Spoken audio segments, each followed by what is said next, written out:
Welcome back everyone to another market recap. In this video, we're going to be taking a look at the markets from yesterday, December 6, 2024.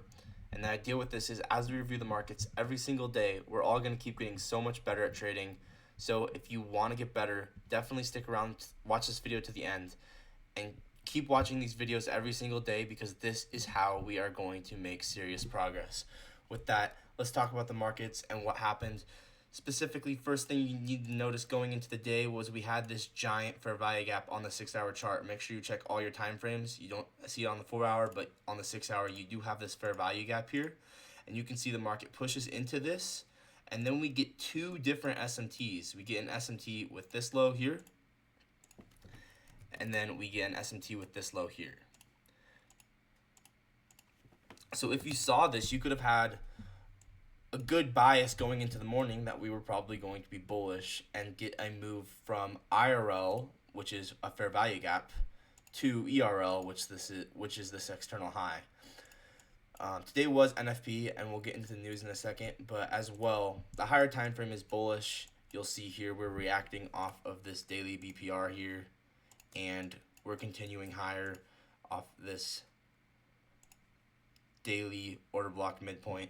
And so in general, we're pushing down and then distributing up. Manipulation down, distributing up. So right now, we're still bullish. So going into the lower time frame chart here, this was the NFP release right here. And it's actually really interesting because check this out. Where do we go? We go down and exactly sweep out Asia's lows. And then we come up all the way to exactly where? New York PM's highs. It's almost like the market is purposely going and running these different highs and lows. What a surprise. And then also, look at this. Where do we draw to after that? We draw to previous day's high. Now, it's important to note that this data low was a possibility, but the reality was we were holding the 6-hour fair value gap, which means that we were essentially within a buy model. So frame your draw on liquidity based off the model that we are within. If we're within a buy model, the market's not going to want to go to the data low because we're reacting off of the 6-hour fair value gap. So you can see how, boom, buy side of the curve, no, sell side of the curve, and then buy side of the curve, right? So at this point, we were on our way back up, and then actually you'll note here, let me see if I can pull this up from my journal the other day.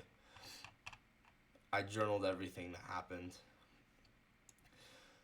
So you can see I wrote this out here. We got that 6-hour fair value gap. We got an SMT. At the time, I only noticed one SMT, but we actually had two SMTs. And you'll note here that we actually get a breaker block, which is the highest up close candle before a lower low and then a higher high. So like basically it's a sequence of a low, high, lower low, higher high, but it's just that highest up close candle, and you drag that over, that's your breaker block. Then as well, the gap between here and here, that's a fair value gap, drag that over. That area right here is a very reactionary level, and you can see that is exactly where we reacted, right? So drawing this out here you have that 15-minute breaker block. So once again, if you had figured out that we had the SMT here and the SMT here and the 6-hour fair value gap, you could have determined we were within this buy model. Then we had this 15-minute breaker block.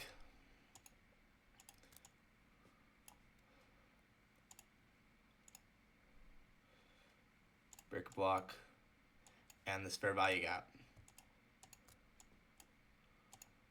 So what happened after that, right? We immediately push higher.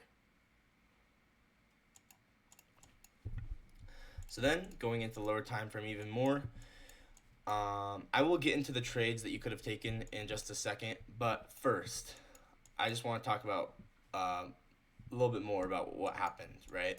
So what happens going into 10 a.m.? We get distribution to the upside, right? But it's important to realize, like, where is the accumulation, manipulation, distribution? So what does that mean? That means like where identify where the market has manipulated below an old low, identify an accumulation range, manipulation below an old low, and then the move higher, right? So here you can see this is accumulation. Then you have that, which is your manipulation, right? And then you get your distribution to the upside. So if you can start to see this AMD within your charts, your precision is going to increase so much because you'll have your bias incredibly well. And so you'll note that this was within our buy model. So we had good conviction that the market was going to draw higher towards this draw on liquidity, which was previous day's high here, right? So within this, if you had your bias right, the first trade you could have taken was this 30-second inverse fair value gap. And now it's important to note that, like, yes, we weren't delivering from a clear area. We actually were delivering from a key area. I will get to that in a second. But this 30-second inverse fair value gap is in line with our higher time frame, and that's what we want to see. We want to see a inverse fair value gap in line with our higher time frame. So you enter on the close above here. Stop loss goes at the low of the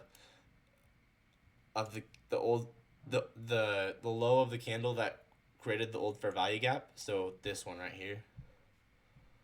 This low. The low of the candle that created the old fair value gap. And this would have been a 4-to-1 trade. So that would have been really nice. The nice thing is this would have been a quick stop loss to break even as well. Stop loss to break even here, and you don't get retested at all. The thing about this is, yes, this isn't like the highest quality signature and price, but the reality is it's in line with your bias, and that's exactly what you want to see. But now let's go into a little bit more on how you could have known that this was the bias, right? Because in order to take a trade that's not as like where the signature and price isn't as insane, you need to have a conviction in your bias. So we're going to talk about something new, which I talked about in my most recent video. It's called the Reaper, okay? And so basically, you have a breaker block here, right? A breaker block is the highest series of up-close candles, or it could be also one singular up-close candle. But that series of up-close candles, that's your breaker. So when you close back above, that confirms this right here as a breaker. So that it's also the case with one singular candle as it is with a series. But a lot of the time you'll want to use the highest one. So the highest one is the one that's going to work the best. And so drawing out this from discount until premium, you get a special level. This is called the Reaper, and it is a fair value gap that's in discount of this breaker. You can measure this out from here to here, and that fair value gap is the Reaper fair value gap. So it's only valid once we close back above this breaker, and then once we do, or at least it's only valid once we push back higher, obviously. And once we do that, you can see that we push back into the Reaper 2 different times here, and this gives you conviction for this trade, this 30-second inverse fair value gap to the upside. As well, you'll note within this buy model here, you had AMD here. So you had accumulation, manipulation, and then distribution to the upside. So we have a buy model within a buy model. And what is happening here? We're delivering so this is delivering from a 6-hour fair value gap. And what's happening here? We're delivering from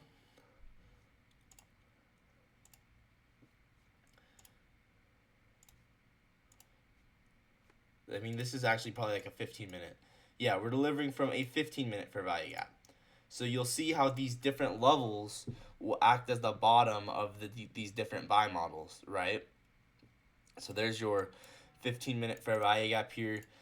We get manipulation into that fair value gap, and then distribution to the upside. As well, overlapping with the Reaper fair value gap, you'll note that we also had a new day opening gap here. So this was really fascinating how these overlapped. And you can see once you get a reaction off of that, you can know with a high probability that we are going to go take out previous day's high. Especially because we have this AMD. So we react off the Reaper and the new day opening gap. We get AMD, and what happens? You can take this 30-second inverse, which would have been a 4-to-1 risk reward trade. So it's understanding the context of the trade that you're taking. And with that, I'll talk about a couple other trades that I took. That I need to get better. This is what I mean when I need to get better at this. This is the trade I should have taken today, this 30-second inverse. Because this is in the context of this buy model. And actually, I want to show you this from A Sign of the Times. So this is how I even learned about the Reaper. So this is, I literally learned about it yesterday. But you see these series of up close candles here, this fair value gap within discount of that's your Reaper. That Reaper fair value gap is overlapping with this new day opening gap. You can see clearly he's marking out the same thing, that we have that AMD. And where do we draw to? Previous day's high. So it's incredibly powerful stuff when you understand what is really going on, right? So then this 30-second inverse would have been a really nice trade because it was in line with what you were anticipating, which was a move up to take out this previous day's high, in line with your higher time frame bias. And with that, let's talk about some of the trades that I took. That one of them was a win, one of them was a two of them were okay, but I was up on the day total. But I want to talk about my trades, even though some of them weren't the best. I want to talk about them because this is how we get better, understanding what makes a good trade and what makes not as good of a trade. So the first one was pretty decent, but the reality is you don't want to be shorting at all-time highs. And so I will admit I didn't realize we were within this buy model at the time, and this is something that I'm going to have to get better at. It's going to take me a while, but eventually, as I do my research in the mornings, do my due diligence, I'm going to see this 6-hour fair value gap. I'm going to see these SMTs, and I'm going to know the bias is bullish. But you really want to see that AMD going into the morning. So with that, I took a trade here where essentially, see if I can find it. So it was this first trade of the morning here. Essentially, I had noted that we swept PM's highs. So with this purple line here, we swept PM's highs. We got a 1-minute inverse for value gap, and at the time, I saw that, but I didn't think that was good enough to take, even though we swept PM's highs and we got the inverse for value gap. That could have worked, but I want something framed with a little bit more conviction. Now, even this wasn't even insane, but that's where I'm just going to keep getting better and better, right? So anyway, we inverse this down to the downside. Then once we get this candle body closed below this series of down close candles, this confirms these series of down close candles as a breaker. So it's a breaker because when we moved up, we swept out New York PM's highs, and then we closed back down. It's that signature in price you want to see, and you want to see a quick reaction off of those highs. You don't want to see it come up here and stall. You want to see a quick reaction off of New York PM's highs, and then it closed back below. And so anyway, jumping down into the lower time frame chart here, you can see that that's exactly what I was expecting. Or you can see that this is the trade that I took. Sweep New York PM's highs, close back below, confirming this as a breaker. So I highlighted, since we had a series, I wanted to mark this out as a series instead of the lowest one.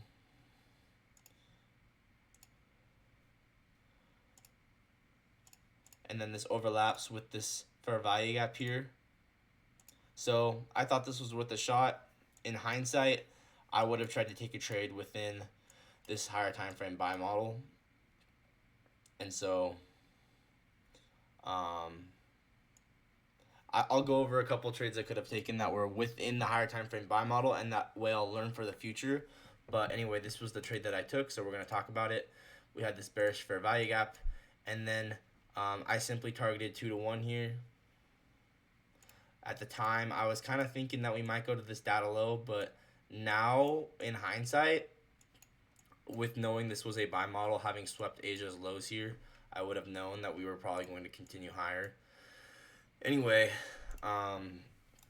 you can see that we hit 2 to 1, and I took profit there because I'm just trying to hit 2 to 1s right now, unless it's something like this, where it's like, it's pretty clear in this case with this buy model. I knew we were within a buy model, so I would have conviction in this getting hit. This is different because I was just taking kind of more of just like a random scalp, and honestly, I'm gonna try and be better than that and not have these random scalps that I take. Anyway, I'm noticing a trade here actually. So one thing to note is that with breakers, you can enter if the candle body close is close enough to the breaker. If the candle body close is close enough to the breaker block, so like in this case here, you have this breaker, which is a low, high, lower low, which manipulates below this low into that 15-minute fair value gap. Here you have that 15-minute fair value gap.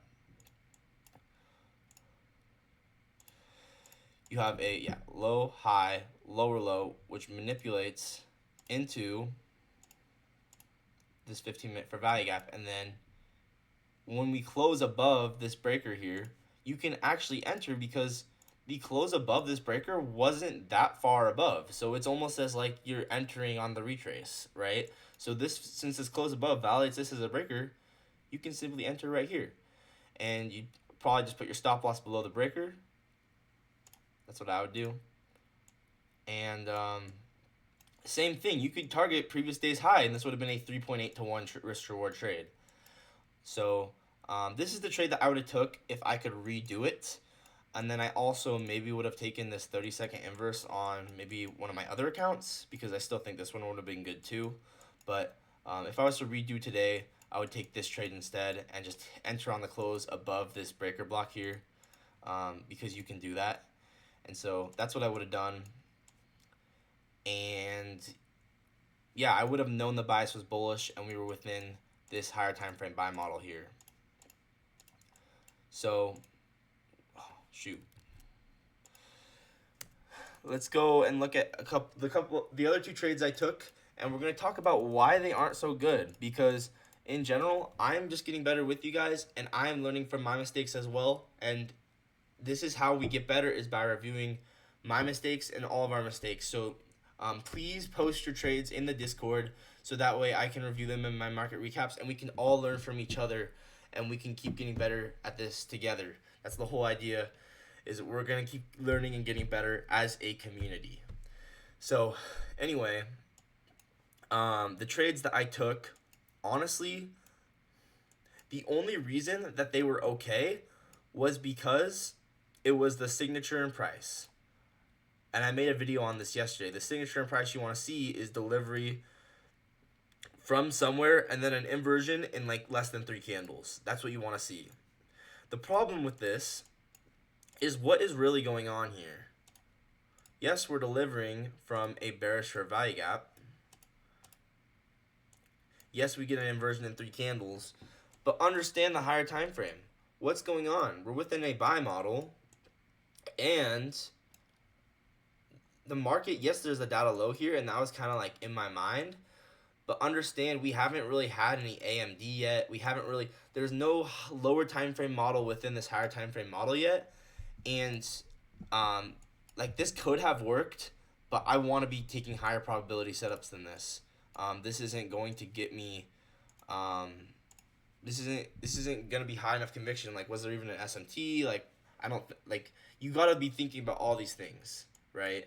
And so account for every little detail in your trades, and you're going to take higher probability setups than this. But yes, I took this and risked the downside, and I would not have taken this at all if just understanding like what we're trading within is this is a buy model, um, within a buy model, right? So we're waiting to see some manipulation, and then once we get that manipulation, we're good to enter our trade. Once we see that manipulation has occurred, we're good to enter. So we'll know that this once we see that manipulation, we'll know that this is a buy model and that we can target previous day's high. So anyway, that was a error in that was a trade that I probably should not have taken. But you will note that we swept out this high. So it's like probably like okay, but in general, I want to be taking higher probability setups than this. And the only other reason this might have been okay was because we were in the macro, so I kind of thought maybe that we would continue lower. But I think you really have to consider the higher time frame and what's really going on, and your win rate is going to go up so much. With that, I'll drag this for value gap over, and you can see here that I took another trade right after this. It's one of those things where you have to understand the bias, but same thing here. We got a sweep and then a sweep, and we got an inversion right here in less than 3 candles. And so we inverse the downside, but you honestly, I was kind of surprised that this one didn't at least hit break even, because I would have anticipated like this low to get hit or something, or this low, because this is a strong inversion in 3 candles and we've swept buy side twice. But in general, understanding the higher time frame would have saved you here, and just honestly not shorting at all-time highs would have saved you here as well. Understand that by shorting at all-time highs, your probability of a winning trade is already going to go down. So if you're going to short at all-time highs, you should really have some good conviction in understanding the model that you're trading within before you take some kind of a short. And so this isn't there's no market maker sell model here. It's just not. It's not high enough conviction for me, and so this is something that I'm just learning and getting better at with time. Let's get rid of all this now.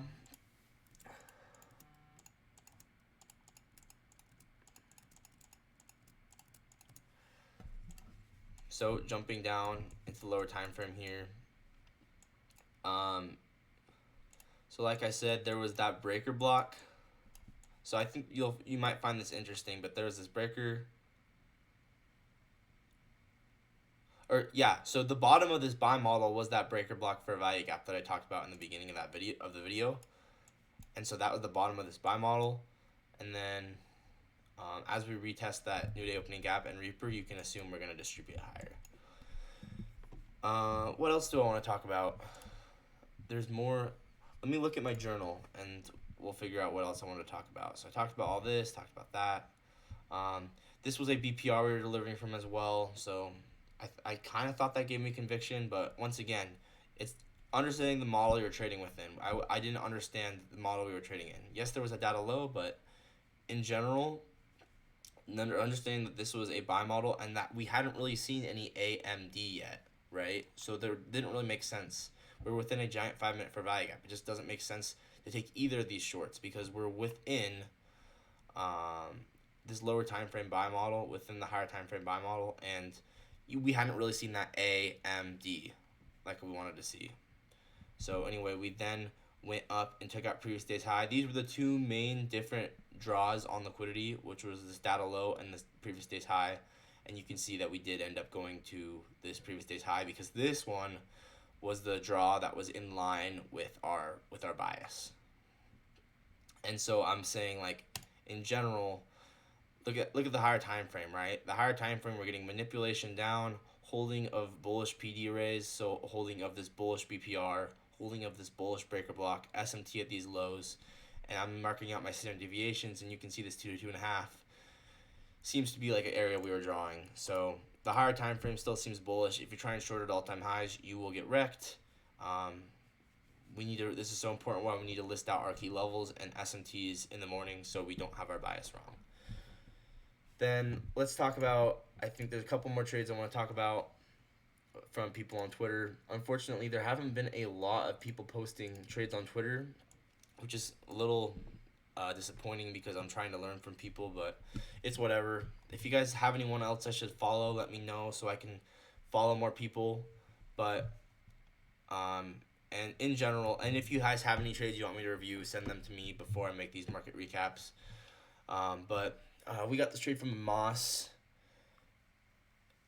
He basically shows how, honestly, this is a good example of AMD, right? We have accumulation, manipulation, and then when we close above, this is on the lower time frame, right?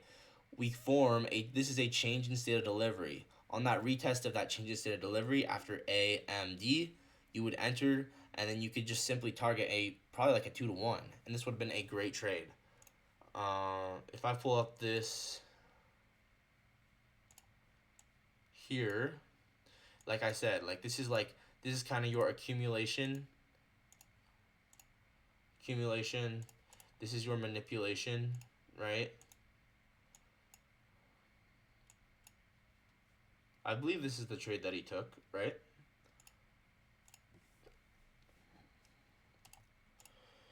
Yeah, and just be careful with shorting all-time highs. This was at 11:15.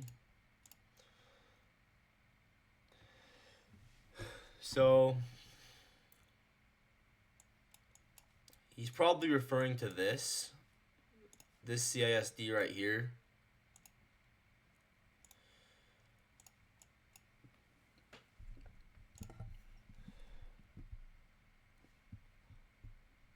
So we actually kind of got close to getting stopped out, which is interesting, but he put his stop loss at this low and then entered here on the retest of this change of state of delivery. Or maybe he entered at the change of state of delivery because, once again, same thing with they close above a breaker, right? If it closes close enough, you could probably just enter on that close. And then, interestingly, that's only a 1-to-1. So I don't know. This is a trade that I wouldn't really take, but it's something I wanted to review just because I saw it on Twitter. And then we have this from F3, showing how we had SMT at these lows, and this was going into the PM session actually. SMT at these lows here. Let's see where this was.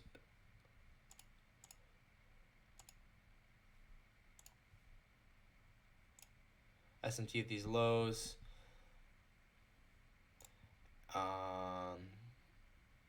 We're delivering from a breaker. We have a fair value gap. I'm guessing maybe, I don't know. He's just trading the model that we're in. We're in a buy model. We get SMT at the lows from a breaker. So he enters probably on the, I'm not exactly sure what he's doing, but the idea is you're using a higher time frame model to get a lower time frame entry. SMT here. SMT, and then PM's lows, or sorry, we get that that fair value gap he was talking about. Anyway, you get the idea. Just use higher time frame models with your trades, and yeah, your win rate's gonna go up. So with that, I hope you guys enjoyed this video. I hope you guys found it helpful. And we're all going to keep getting better. Every single day, we will keep getting better. We will all keep getting better. Send me any trades you want me to review every single day in my Discord. Once again, I'm just getting better with you guys, but we are just going to keep getting better. With that, I will see you guys in the next one. Bye.